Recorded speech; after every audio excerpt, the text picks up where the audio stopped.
Hey turn-based lovers, this is Leaf, bringing you yet another turn-based game that is deserving of your attention.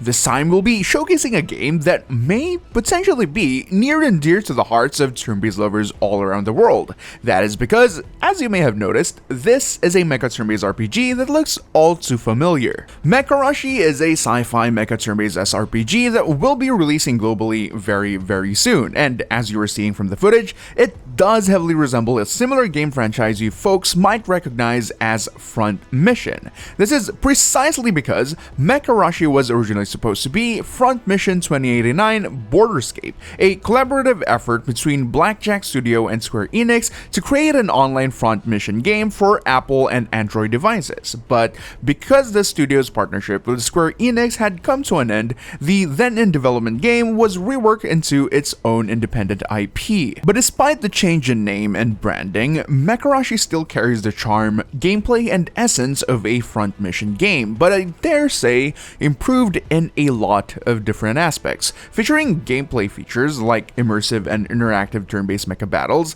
complete with interesting mecha designs, part destruction mechanics, and a complex tactical gameplay. But before we begin, I'd first like to thank Blackjack Studio for giving us the opportunity to try their game out ahead of its global release, and of course, for sponsoring this video.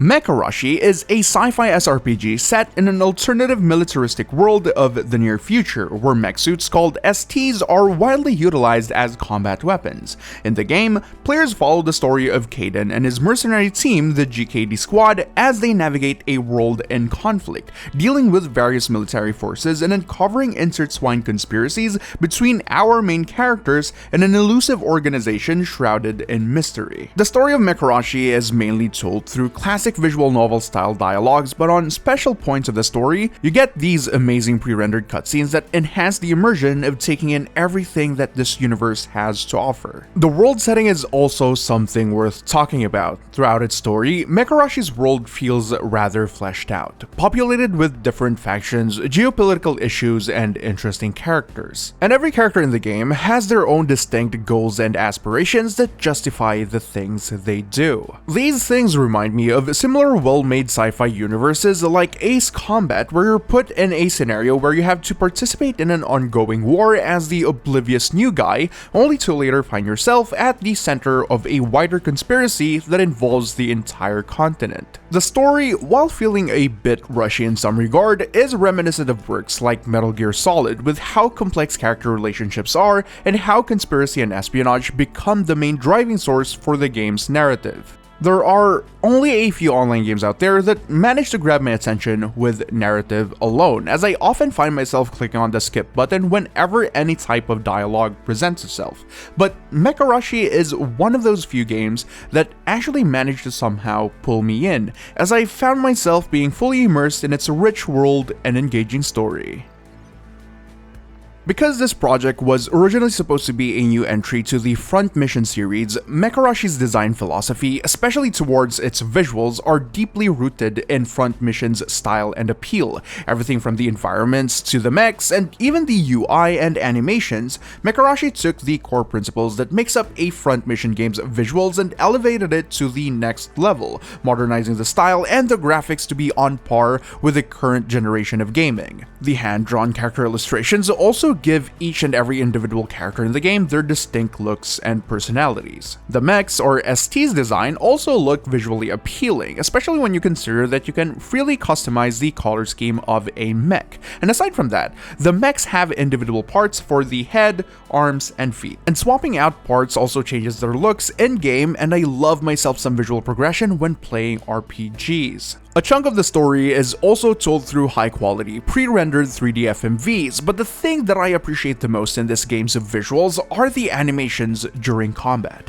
When attacking, the screen cuts to a cinematic event of the mech performing the attack or ability. The devs seem to have been very meticulous when it comes to this aspect of the game, considering how the animation directly plays out on the field, where your mech was standing as opposed to being brought to a completely different scene instead. What I mean by this is the distance of the attacking unit relative to the one defending corresponds to the actual positioning of each unit on the field. It's a tiny little detail that I really liked when playing this game. There is also the part destruction system that lets you destroy specific parts of a mech, disabling or limiting certain actions while having the damaged parts be reflected visually. This gives combat in the game a really nice bump to its immersion. And aside from that, simply watching the STs perform their moves just somehow never gets old throughout my entire playthrough.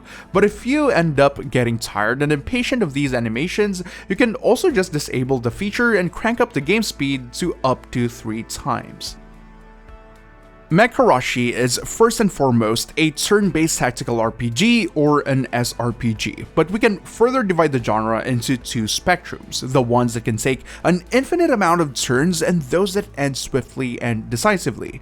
This game falls in this latter category. Mecharashi's combat is dynamic and decisive. This means that one good move may dictate the entire flow of the battle, but it is also true that one bad move may break your entire team's formation and in turn lead to failing the mission.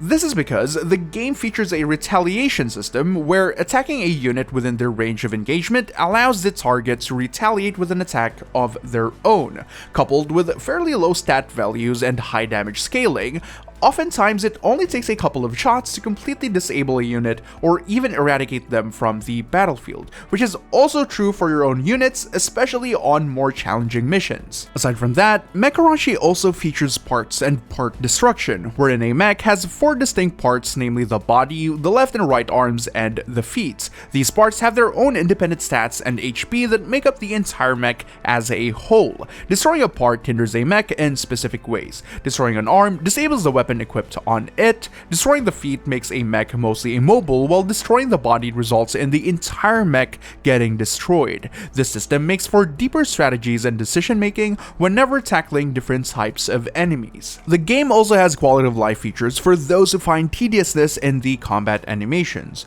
You can freely disable them and even crank up the combat speed to up to 3 times for faster engagements. If you think your team is capable enough to perform on their own, you can also enable the auto mode so you can sit back and watch as the carnage unfolds.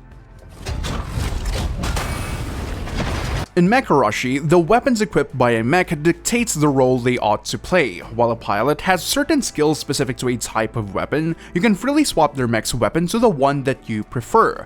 There are 4 main roles that I can surmise while playing through this game. Guardians, who are equipped with shields that protect their squad from enemy fire, supports that repair damage to their squad and can even restore damaged parts, range damage dealers who excel at dealing a lot of damage to enemies from a safe distance, and melee damage dealers who get up close and personal to the enemies, giving little to no room for retaliation. Among these roles or classes, there are a lot more nuances and playstyles that let you truly play your way, like different weapons and pilots that have very specific skills. One really good example for this is for the ranged damage dealers. When you hear that, you'd probably think snipers, and for the most part, snipers are indeed a pretty big part of the game, especially during the early stages, because there's a really good chance that you'd be using one of the main characters, Dana, as your main damage dealer. But aside from snipers, you can also equip this class with a shoulder-mounted rocket launcher that has a significantly longer range and deals damage to all the target's parts as opposed to a single part for the sniper. There are also rocket launchers that deal damage to an area instead of a single target, which is best for whittling down opponents before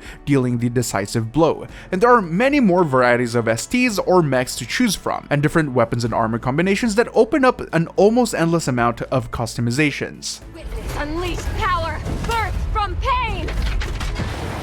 Which leads us to the mech customization. Mecharashi features mech customization that is separate from the pilot and their progression, meaning that you can mix and match mechs to fit your squad's needs. Normally in games like these, we'd probably see a system where the pilot and the mechs are one and the same and you level them up together as a package. But in Mecharashi, once you pull for a pilot, you can freely swap out their mech's parts for ones that you prefer, or even transfer their parts to a different pilot altogether. There are 3 main weight classes classes for mechs that are dictated by the pilot: the heavy class, the medium class, and the light class. Heavy class mechs tend to be the frontline vanguards of the squad, like the Guardians. Medium class mechs are usually for the supports and snipers, while the light class mechs are for the skirmishers that move quickly in and out of combat. However, the relation to the weight class to these roles or playstyles will most likely become fictitious in the near future. I can easily see the game releasing a heavy class pilot that excels in long-range artillery, or a medium class that shields the squad, or a light class that mostly remains stationary, and so on. As for acquiring mechs and mech parts, you can mainly get them by doing a summon on the SD banner, but it seems that the game allows you to craft them as well using specific resources. Once you've played the game for long enough, you're bound to have some duplicates for your mech parts that you can use to further enhance the main parts used by your active squad.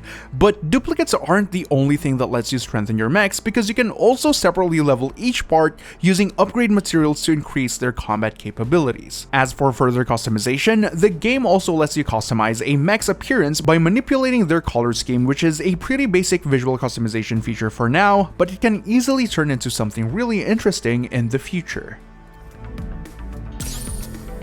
Pilots are the game's way of introducing specializations, skills, and playstyles, and they technically have a separate progression system from the mechas or the STs, but at the end of the day, those two modules go hand in hand in Mecharashi. Pilots are characters with specific sets of passive skills and abilities. I think I forgot to mention this when talking about the mechas earlier, but like the specific mecha parts, pilots also come in different tier or rarity stages, with the highest rarities being the S-class units. However, while higher rarity units are usually better in games like these, Mecharashi actually blurs the line between an S tier and a B tier unit, especially in the early stages of the game. Of course, when you have units fully maxed out, the S tier variants will have higher ceilings for their stats, but depending on the roster that you have, the B-tier pilots are by no means useless. In fact, during my playthrough, I find that the B-tiers do more on the field compared to my sole S-tier unit. Aside from that, while pilots dictate the skills and playstyles of a specific unit, ultimately the mechs are the ones who'll decide your victory or defeat. Duplicate shards are also a thing for pilots, and you can use these shards to further increase their capabilities, but from what I've seen so far, their effects are very minimal, but we'll probably see their importance once actually reaching the true endgame. Now, you mainly acquire pilots from a separate banner from the STs, but unfortunately with the version that I played, I won't be able to comment about pull pities, guarantees, or percent chances of getting a unit because the banners available are limited. But even then, I can already see the vision the devs have for this system, and I'm already excited with what they'll have to offer for their global release, especially with what's currently going on in the Live Asia server for the game, but more on that later. Once you obtain a set of mechas, it's not as simple as leveling them up and calling it a day.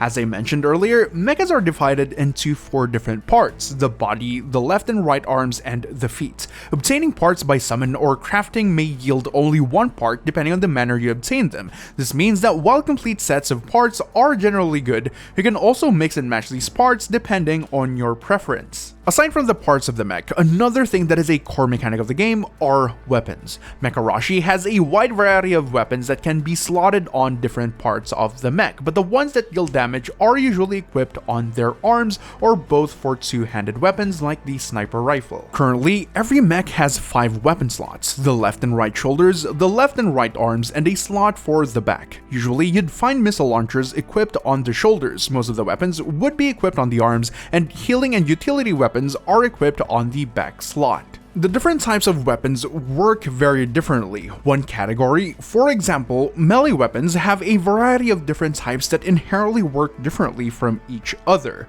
Some melee weapons, like the pile bunker, are single target weapons that are good for dealing a large amount of single part damage. Other melee weapons, like the pole arms, lets you attack a group of enemies as opposed to only a single one. And there are many more of these variations that differ from weapon to weapon, opening the game up to an insane amount of playstyles. But you can't just deck out your mechs with whatever you want. There is a weight to power limit for every mech that limits what you can equip on a single mecha. The mech's power is mostly dictated by the mech's body part, and every other part has a weight stat that adds up to a total that needs to be lower than the maximum power. This is definitely one of the first things that you need to put into consideration when building a new mech. But how exactly do you obtain resources to level up your units? Well, as you progress through the game's main story, various activities activities will slowly appear that you can choose to do for specific rewards. Note that some of these challenges may seem too easy at the start, but as more of them appear, the difficulty also gradually increases. There are many different types of side missions that each give specific materials or items as rewards, so there is a good amount of variety to look forward to. Now, you can't just spend the entire day grinding the game out for resources. As with every gacha game today, you will be capped by an energy limit that replenishes over time, which means that you'll have to spend your energies wisely in order to efficiently upgrade the unit that you want.